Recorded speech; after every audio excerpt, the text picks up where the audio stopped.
Welcome to the City Current Show. I'm your host, Andrew Bartolotta. We're always honored to bring you organizations and individuals making an impact in our community and around the globe.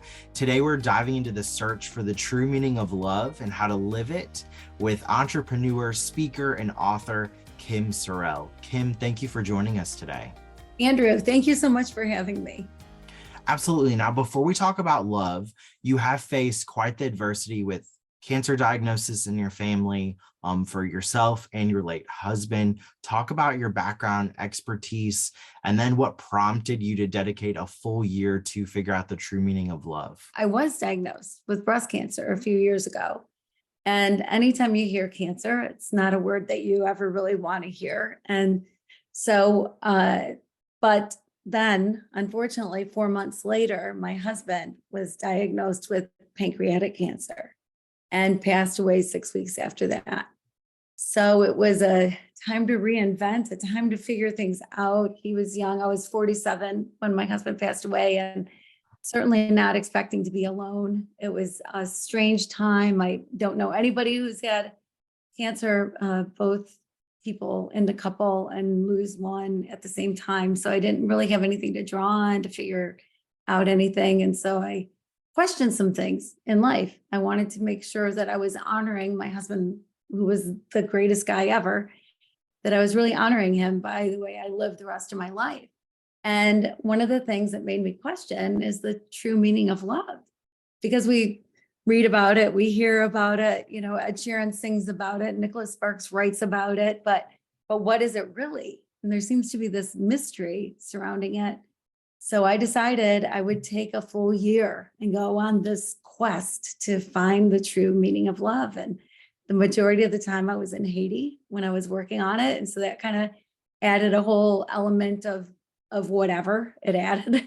And so I took this 2,000-year-old poem, love is patient, love is kind, does not envy, does not boast. We hear it at weddings and our eyes glaze over because we hear it so often. But I decided I would take one word a month and figure out what is love that is patient, what is love that is kind.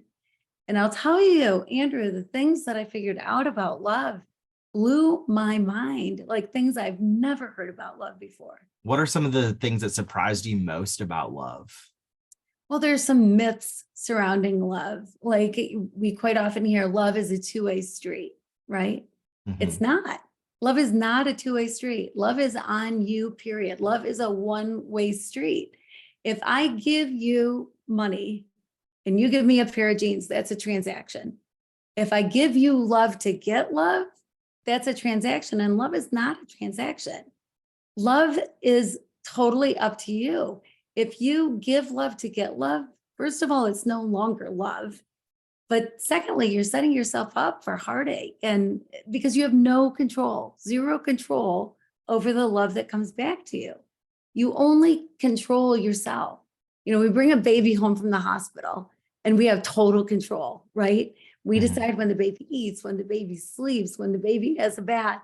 But 6, 7, 8 months later, that baby has every bit of Tupperware out of your cupboards, pots and pans are banging everywhere, and you realize you have lost control and you never get it back again. We only control ourselves. So we have no control over the love that comes back to us. We only have control of the love that we give.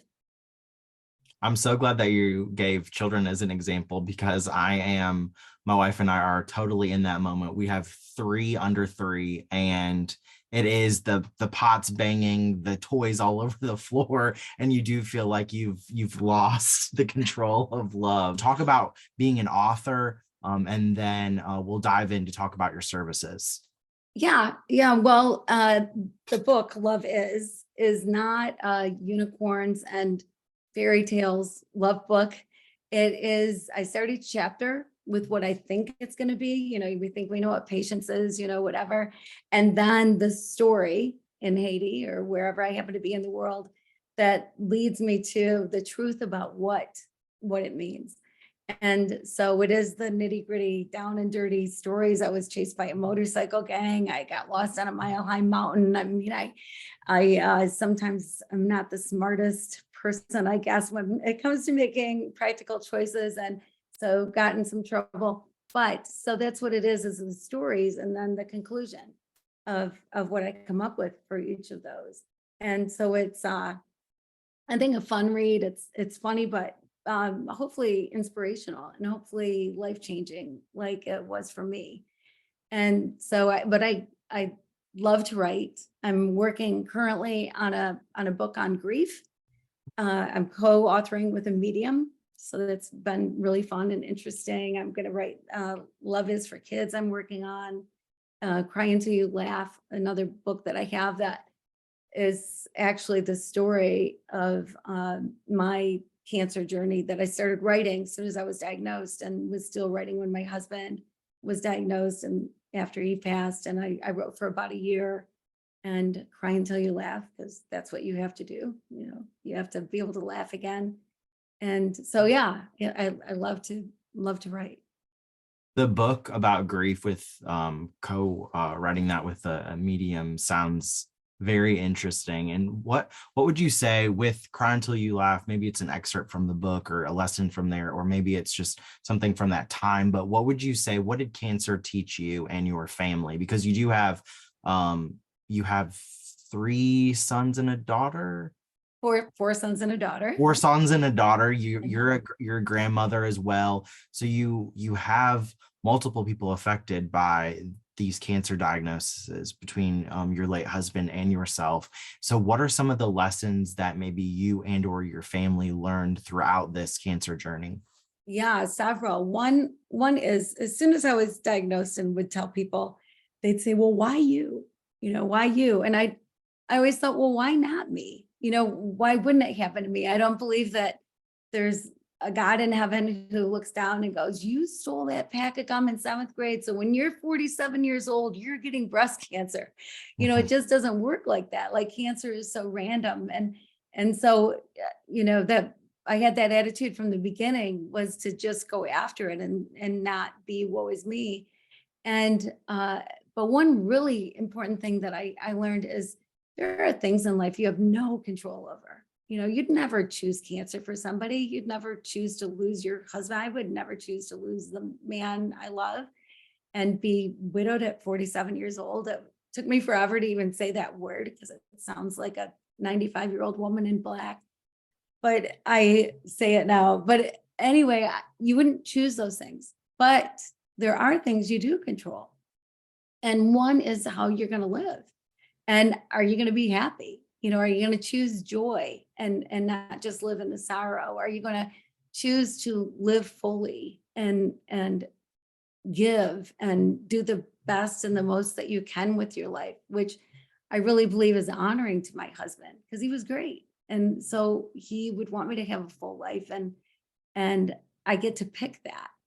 So the choices that you can make, the choices I can make, I try to make wisely as I can, if I don't get chased by a motorcycle gang. So that was a big lesson. And a cool thing that came out of it is my youngest son, Noah, I call him Boo Boo Kitty. He was getting his undergrad at the time and wasn't quite sure what he was going to do, something medical. He's going to be a doctor, he figured. And he changed courses and decided to instead get his PhD, become a cancer researcher. And so he's now Dr. Boo Boo Kitty, Dr. Noah. And he's making strides breast cancer is his thing. And he's discovering stuff, and things are moving forward in the research world. So that was a good thing that came out of it. Yeah, I love that positivity through adversity and learning to show up every day and say, these are my circumstances, but they're not going to choose the way that I live out in this world, and you are going to show up and be the best that you can be despite what is going on.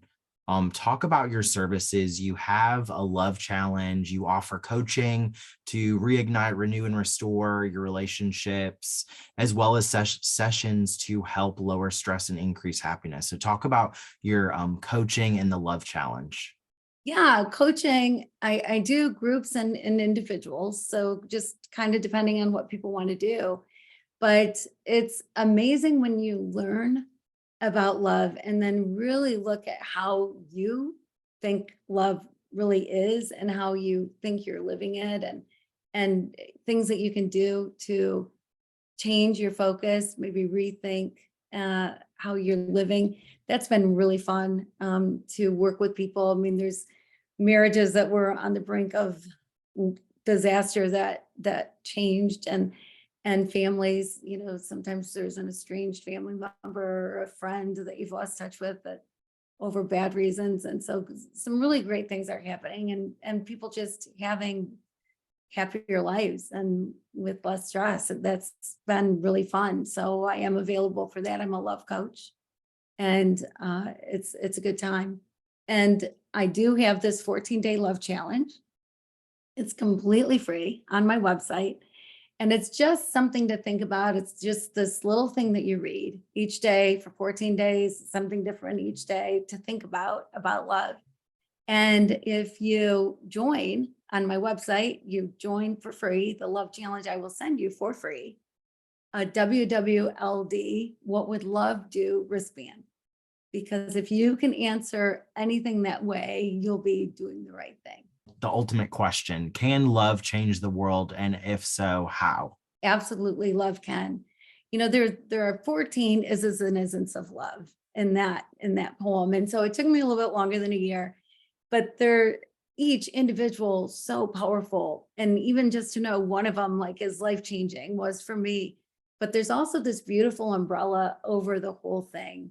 And if you just love people and you recognize that we're all individuals, and we take the labels off that we want to put on people. We don't say, well, I love everybody, but those darn Democrats, or I love everybody, but those Republicans, but take the labels away and realize, no, it's Kim and Andrew.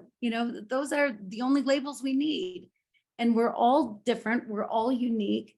We're allowed to have different opinions. It's okay. You don't have to agree with everybody, but it doesn't make somebody else stupid or bad because they have a different opinion than you.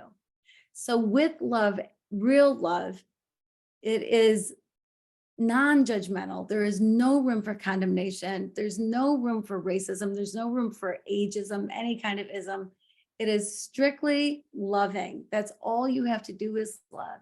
And when you realize that and you realize what love is, it is the greatest freedom, because you realize it's not your job to fix people.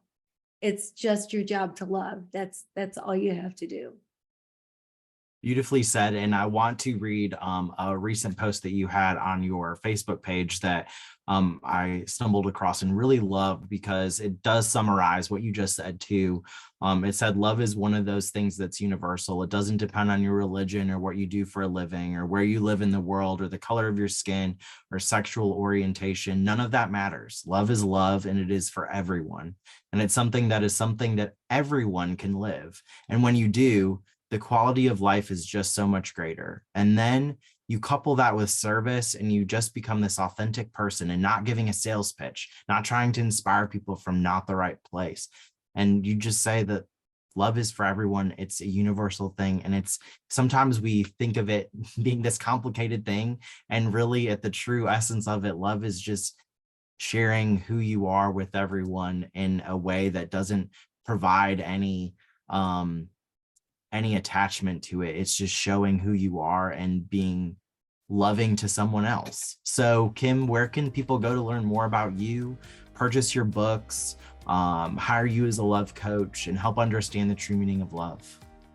Well, I am literally the only Kim Sorrelle spelled my way in the entire world, because my last name is ridiculous. There are way too many letters, 2 R's, 2 E's, 2 L's, Sorrelle. So kimsorrelle.com is my website, but Love is pretty easy to remember. The name of my book, Love Is.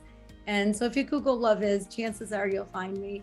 But I am on social media. You can connect through my website.